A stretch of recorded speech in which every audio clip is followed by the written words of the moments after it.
Selamat pagi Bapak Ibu Saudara yang terkasih. Mari bersama-sama pagi hari ini kita siapkan setiap hati kita datang dalam hadirat Tuhan. Bersama kita mau menikmati kasih dan hadirat Tuhan. Mari bersama kami pagi hari ini datang dalam hadirat-Mu Tuhan. Kami mau menikmati pujian, hadirat Tuhan, kasih Tuhan. Kami percaya, kami kuasa Tuhan itu mengalir dimanapun kami berada saat ini. Terima kasih buat pagi hari ini Tuhan. Hari yang baru Tuhan sudah beri bagi setiap kami melewati malam. Dan Tuhan sudah menyertai kami sepanjang hari-hari kami. Saatnya kami memulai hari kami dengan hati yang baru, dengan rasa syukur kami Tuhan. Ini setiap kerinduan kami pagi hari ini datang untuk memuji dan menyembah Engkau. Terima kasih untuk semua kebaikan-Mu atas hidup kami sampai hari ini Tuhan. Kalau kami boleh menerima perkenanan Tuhan, terima kasih dan anugerah Tuhan dalam hidup kami. Kami percaya semua oleh karena kasih dan anugerah-Mu dalam hidup kami sampai hari ini Tuhan. Ajar hati kami senantiasa bersyukur dan berterima kasih untuk semua yang Tuhan beri atas hidup kami. Terima kasih Tuhan. Biar pagi hari ini kami mau naikkan setiap hati kami. Ku ingin selalu bersekutu denganmu, menikmati hadirat-Mu. Biarkan roh-Mu tinggal dalam hidupku. Sungguh indah bersamamu. Ku ingin selalu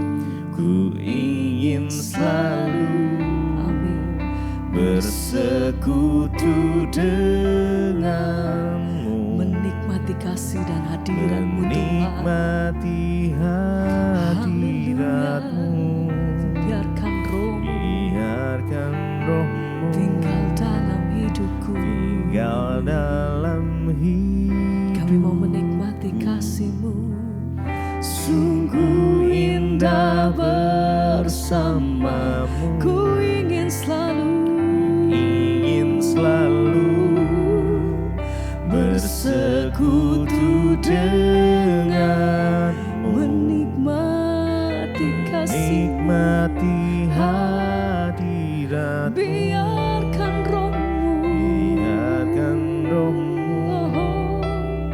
tinggal dalam hidupku. Sungguh indah bersamamu. Ku ingin selalu. Sama-sama pagi hari ini kami bawa setiap hati kami di hadapan Engkau Tuhan. Ajar hati kami senantiasa bersyukur untuk setiap kebaikan-Mu Tuhan. Dan pagi hari ini kami bawa setiap persembahan kami yang terbaik. Kami mau naikkan pujian dan syukur kami. Terima kasih Tuhan. Haleluya. Sungguh indah bersamamu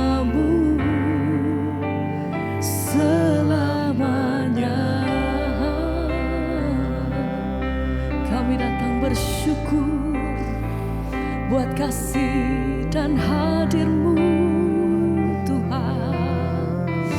Kami bawa korban syukur dalam hadir-Mu. Haleluya. Bawa setiap hati kami pagi hari ini Tuhan, lebih dalam, lebih dekat.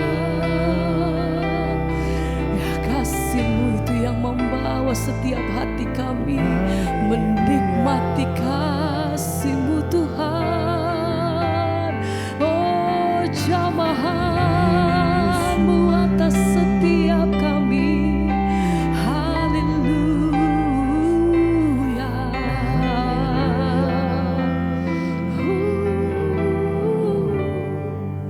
Ku ingin selalu amin, bersekutu dengan menikmati kasih nikmati hadirat, biarkan rohmu, biarkan rohmu tinggal dalam hidupku.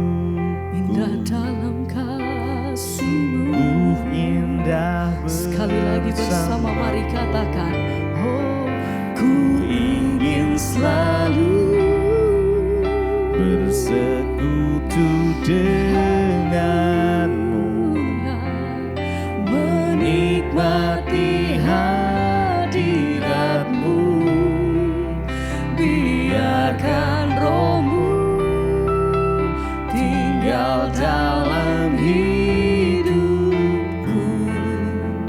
Sungguh indah bersama selamanya, selamanya.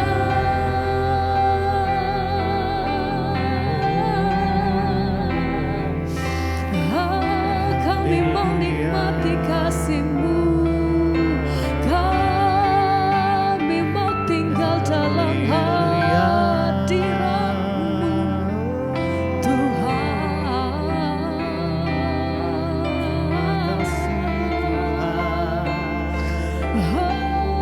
Lebih dalam, lebih dekat dalam kasih-Mu, Tuhan. Terima kasih Tuhan. Oh, ku nikmati keindahan keagungan-Mu, Dan keagungan ya Tuhan. oh Tuhan, ku nikmati ku nikmati kemuliaan-Mu, kemuliaan, menyembah-Mu menyembah dengan segenap hatiku. dengan segenap Ku nikmati keindahan dan keagungan-Mu. Oh Tuhan, ku nikmati kemuliaan, menyembah, amin, dengan segenap ku nikmati keindahan. Segenap hati kami nyatakan Tuhan.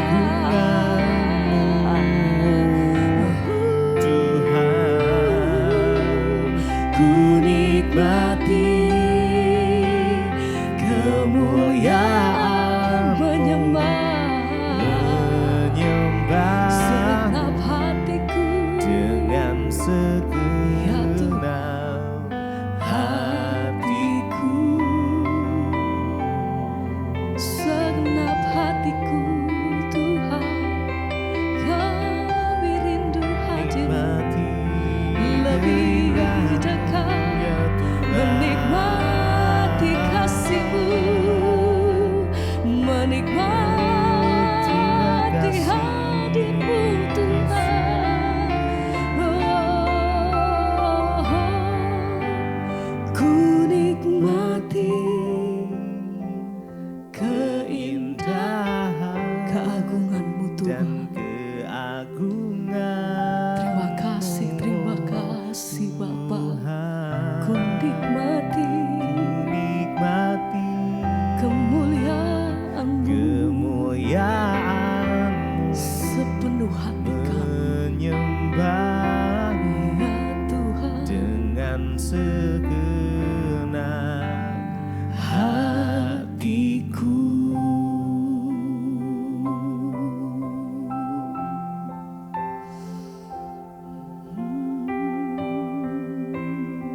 Terima kasih Bapa, kami mengucap syukur buat pagi hari ini. Terima kasih buat kesempatan kami boleh memuji menyembah Tuhan. Dan kalau hari ini kami akan mendengarkan firman-Mu, urapi setiap kami Bapa, bahkan urapi hamba-Mu yang tidak ada apa-apanya. Firman Tuhan boleh dibukakan bagi setiap kami dengan pengurapan Roh Kudus-Mu. Di dalam nama Tuhan kami Yesus Kristus, kami mau memulai hari kami dengan mendengarkan firman Tuhan. Haleluya.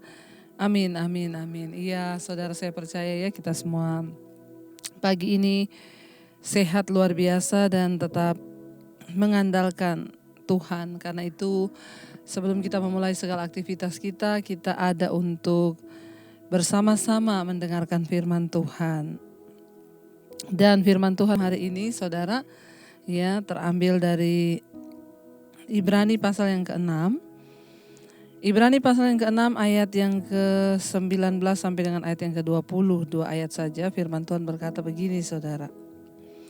Pengharapan itu adalah sauh yang kuat dan aman bagi jiwa kita, yang telah dilabuhkan sampai ke belakang tabir, di mana Yesus telah masuk sebagai perintis bagi kita ketika ia menurut peraturan Melkisedek menjadi imam besar sampai selama-lamanya. Iya, firman Tuhan berkata, pengharapan itu adalah sauh yang kuat dan aman bagi jiwa kita. Melihat keadaan yang tidak menentu, tentunya kita harus mencari sesuatu yang menentu. Melihat keadaan yang berubah-ubah, ya kondisi yang seperti ini, segala rasanya tidak pasti, tentunya kita harus mencari sesuatu yang pasti. Mengapa kita mempercayai Yesus? Mengapa kita memiliki iman kepada Tuhan? Yaitu karena kita tahu bahwa janji Tuhan, pengharapan dalam Yesus itu adalah sebuah kepastian. Satu kali ada seorang yang konseling kepada saya, dia bilang gini, Bu, saya mau menikah dengan suami saya dan dia meminta saya untuk mengikuti keyakinannya. Ya. Tapi bagaimana ya Bu ya, saya ini bingung, saya ini bimbang. Ya, apakah saya harus mengikuti keyakinannya atau saya bertahan dengan keyakinan saya? Karena kalau saya tidak ikuti keyakinan dia Bu, dia tidak mau menikah dengan saya.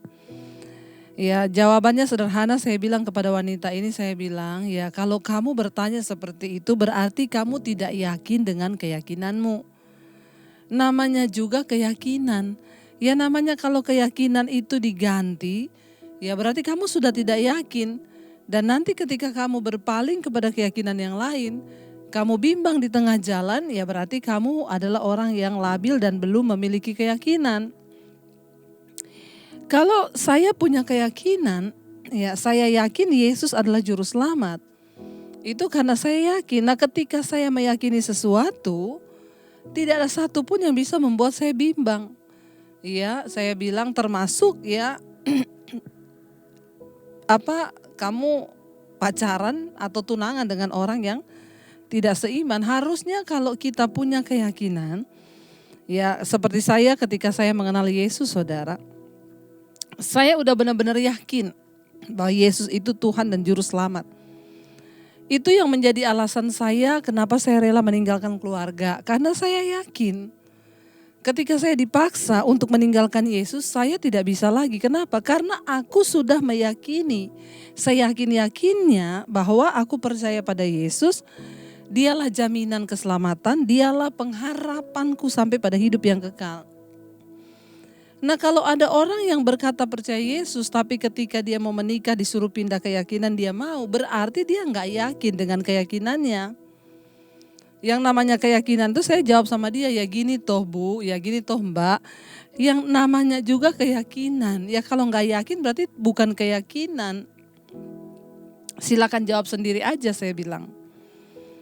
Nah saudara, mengapa kita membutuhkan keyakinan? Karena dunia ini terus berubah. Keadaan ini terus berubah. Kehidupan terus berubah. Nasib kita pun akan berubah-ubah, kata firman Tuhan. Tetapi ketika kita memiliki sebuah keyakinan atau kepercayaan, maka ya itulah yang akan menjadi jaminan bagi kita. Di tengah keadaan yang berubah, kita tetap percaya. Nah itu namanya keyakinan. Ayat 19 Ibrani pasal 6 berkata, pengharapan itu adalah sauh yang kuat dan aman bagi jiwa kita. yang telah dilabuhkan sampai ke belakang tabir. Apa maksudnya ini saudara? Zaman dulu ketika orang masuk ke bait Allah, di sana ada sebuah tabir yang tergantung di antara ruang kudus dan ruang maha kudus. Tempat kudus dan tempat maha kudus. Dan tabir ini mencegah siapapun untuk masuk ke sana. Bahkan untuk menengok ke dalam saja, itu tidak diperbolehkan. Hanya untuk melihat sekilas itu pun tidak boleh. Itu namanya tempat maha kudus di zaman perjanjian lama. Nah, siapa yang boleh masuk ke sana itu hanya imam besar. Dan imam besar itu boleh masuk ke tempat yang maha kudus itu hanya setahun sekali. Dia boleh berdiri di dalam ruang maha kudus itu dan bertemu dengan hadirat Allah. Untuk apa? Untuk melakukan pendamaian dosa bagi seluruh bangsa itu. Memperdamaikan dosa mereka, meminta pengampunan dan memperdamaikan kembali umat itu dengan Allah. Hanya setahun sekali. Dan hanya imam besar yang boleh masuk. Tetapi bagi kita yang percaya kepada Kristus yang sudah datang, Yesus sudah datang ke dalam dunia. Dan kita pasti ingat kisah di Alkitab ketika Yesus mati di atas kayu salib. Tabir bait suci terbelah menjadi dua. Artinya apa? Tidak ada lagi penghalang antara Tuhan dengan umatnya. Siapapun sekarang boleh masuk ke dalam ruang maha kudus, yaitu dalam hadirat Tuhan. Bukan hanya para imam, tetapi semua orang punya hak spesial. Semua kita punya hak istimewa untuk berjumpa secara pribadi dengan Allah. Pada zaman perjanjian lama tidak sembarang orang, hanya imam besar yang boleh masuk. Karena itu ruang maha kudus, ruang kekudusan Tuhan, hadirat Tuhan ada di sana. Bahkan kalau imamnya yang masuk ke situ tidak kudus, dia akan langsung mati di dalam situ, saudara. Tetapi karena Kristus telah datang, Yesus sudah mati dan tabir itu terbelah menjadi dua. Itulah yang menyebabkan kita sekarang tidak lagi punya gap, tidak lagi punya jarak dengan Tuhan. Kita bisa dekat dengan Tuhan. Bukan hanya bagi pendeta, bukan hanya bagi romo, bagi pastor, tetapi bagi setiap orang. Tidak ada lagi jarak dengan Tuhan. Tuhan itu hanya sejauh ketika kita mau masuk dalam doa dan berjumpa dengan Dia, maka Dia akan menemukan dirinya kepada kita, saudara. Di sini dikatakan pengharapan itu adalah sau yang kuat dan aman bagi jiwa kita. Yang telah dilabuhkan sampai ke belakang tabir itu. Jadi kita yang menerima Kristus sudah menerima pengharapan bahwa tabir itu sudah terbelah dan kita semua boleh berjumpa dengan Tuhan secara pribadi. Ayat 20, di mana Yesus telah masuk sebagai perintis bagi kita. Ketika ia menurut peraturan Melkisedek menjadi imam besar sampai selama-lamanya. Yesus telah dipilih oleh Allah menjadi imam besar sampai selama-lamanya. Dia yang sudah membelah tabir itu. Karena itu lewat Kristus Yesus semua orang boleh berjumpa dengan Allah secara pribadi. Pengharapan itu ialah sau yang kuat yang aman bagi jiwa kita yang telah dilabuhkan sampai ke belakang tabir. Artinya apa? Saudara, apa itu sau? Sau itu kalau kita itu ada di atas kapal itu ada yang namanya jangkar. Saudara, kalau sudah mau berlabuh maka jangkar itu dilempar, saudara, dari besi berat. Jangkar itu yang akan menahan kapal ini untuk tidak lari dari tempat dia bersandar. Lalu jangkar itu dilempar, diikatkan pada sau pada sebatang tiang di dermaga, lalu disangkutkan di sau itu, saudara, di besi itu. Nah, ayat ini berkata pengharapan kita itu adalah sauh yang kuat, yang sudah dilabuhkan ya sampai ke belakang tirai itu, tabir itu. Ya, sauh ini pengharapan kita sudah dilempar sampai ke belakang tabir, artinya apa? Kita berhak masuk ke dalam ruang Maha Kudus itu untuk berjumpa dengan Tuhan. Karena itu saudara, sesulit apapun keadaan kita hari-hari ini, seperti apapun dunia ini bergoncang, kita tidak perlu takut lagi. Kenapa? Karena pengharapan yang kita miliki dalam Kristus itu adalah sauh yang kuat dan aman bagi jiwa kita. Kenapa ayat ini berkata aman bagi jiwa kita? Maaf, bahkan kematian pun tidak bisa pisahkan kita dari kasih Kristus. Bahkan kematian adalah satu sarana untuk menyatukan kita dengan Allah. Jadi tidak ada yang perlu kita takutkan, karena bagiku hidup Kristus, mati itu untung. Kalau belum waktunya mati, kita tidak akan mati karena Tuhan yang pegang kendali atas hidup kita. Tetapi kita punya pengharapan yang seperti sauh yang kuat, itu jangkar yang dilempar lalu dilingkarkan ke sauh itu yang menahan kapal itu untuk tidak pergi kemana-mana. Ya, jadi iman dan pengharapan kita itu seperti sauh yang kuat yang menyebabkan kapal kehidupan kita ini tidak bisa lagi pergi kemana-mana selain melekat dekat dengan Tuhan.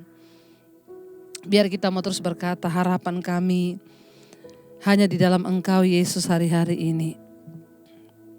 Kami mau terus percaya Tuhan. Kami mau terus beriman. Kami mau terus berharap.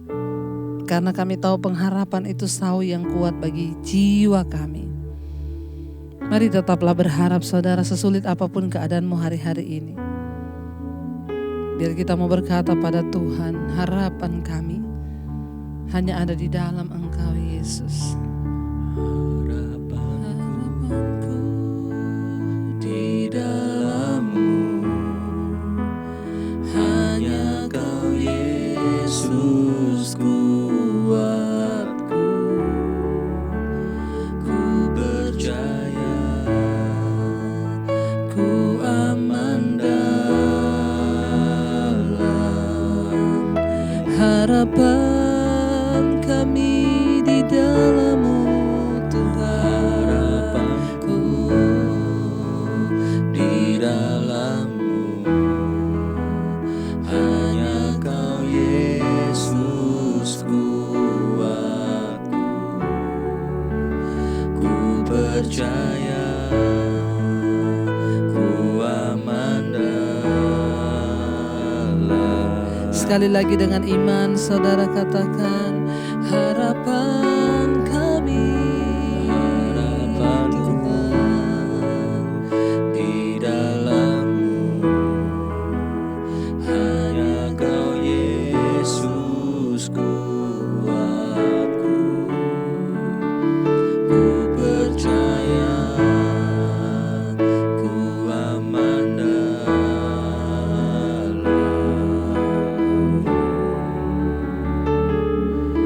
Haleluya, kami aman dalam-Mu Tuhan.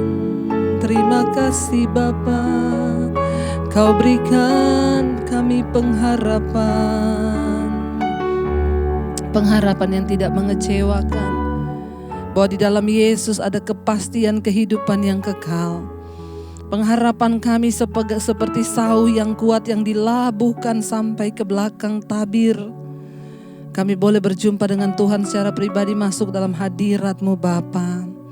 Dan ketika kami berjumpa dengan Engkau, hidup kami diubahkan, hati kami dikuatkan. Yang lemah berkata, aku kuat.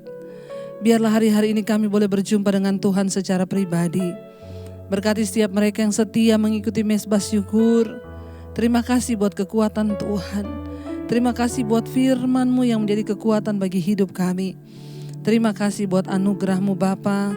Berkati setiap kami yang hari-hari ini mungkin bimbang, kecewa, takut, khawatir. Tuhan berikan kekuatan bahwa pengharapan kami itu seperti sauh yang kuat dan aman bagi jiwa kami. Terima kasih Tuhan, tidak ada yang perlu kami takutkan. Karena kami percaya pengharapan kami pasti di dalam Engkau. Berkati setiap mereka yang sakit hari ini, Tuhan berikan kesembuhan. Yang sakit apapun di dalam nama Tuhan Yesus. Tuhan yang pegang kendali atas hidup kami. Kami tidak menjadi lemah, tapi kami tetap kuat di dalam Tuhan. Terima kasih Bapa. Berkati yang bekerja di luar kota, di dalam kota, di rumah, di luar rumah, Tuhan sertai. Bagi mereka yang sekolah, kuliah, anak-anak kami Tuhan juga menyertai. Damai sejahtera sukacita Tuhan memenuhi hidup kami hari ini. Tuhan, biarlah Engkau bawa kami dalam damai sejahtera-Mu. Sepanjang hari kami lewati dengan sukacita yang dari Tuhan. Yang berbeban berat Engkau berikan kelegaan. Kami percaya bersama Tuhan kami hadapi hari ini dengan pengharapan yang pasti dalam Yesus. Berkati Tuhan. Berkati bangsa dan negara kami Indonesia. Tuhan memberkati Bapak Presiden Jokowi, wakilnya dan seluruh jajaran kabinet yang ada. Tutup bungkus dengan kuat kuasa darah-Mu Tuhan, agar kami boleh senantiasa melihat penyertaan, pembelaan, kemenangan yang dari Tuhan. Terima kasih Bapa. Berdoa bagi yang berulang tahun pada hari ini, berkat umur panjang di tangan kanan, kekayaan hormat di tangan kiri mereka. Terima kasih Bapa. Mari kita berdoa. Bapa kami. Bapa kami yang ada di sorga, dikuduskanlah nama-Mu, datanglah kerajaan-Mu, jadilah kehendak-Mu di bumi seperti di sorga. Berikanlah kami pada hari ini makanan kami yang secukupnya, dan ampuni kami akan kesalahan kami, seperti kami juga mengampuni orang yang bersalah pada kami. Janganlah membawa kami dalam pencobaan, tapi lepaskan kami daripada yang jahat, karena Engkau-lah yang punya kerajaan dan kuasa dan kemuliaan sampai selama-lamanya. Buka hati dan tangan-Mu untuk menerima berkat Tuhan. Diberkatilah Engkau dalam kehidupan-Mu, diberkati rumah tangga-Mu, diberkati pekerjaan-Mu, diberkati kesehatan-Mu, diberkati keuangan-Mu. Jadilah berkat bagi banyak orang. Terimalah kiranya berkat dari Allah Bapa, cinta kasih Tuhan Yesus Kristus, penyertaan Allah Roh Kudus menyertai hidupmu. Mulai dari hari ini bahkan sampai kali yang kedua Tuhan Yesus datang menjemput kita, nama-Mu tercatat dalam kitab kehidupan. Dalam nama Tuhan Yesus yang percaya diberkati Tuhan, katakan bersama, amin, amin. Tuhan Yesus memberkati, shalom dan selamat pagi.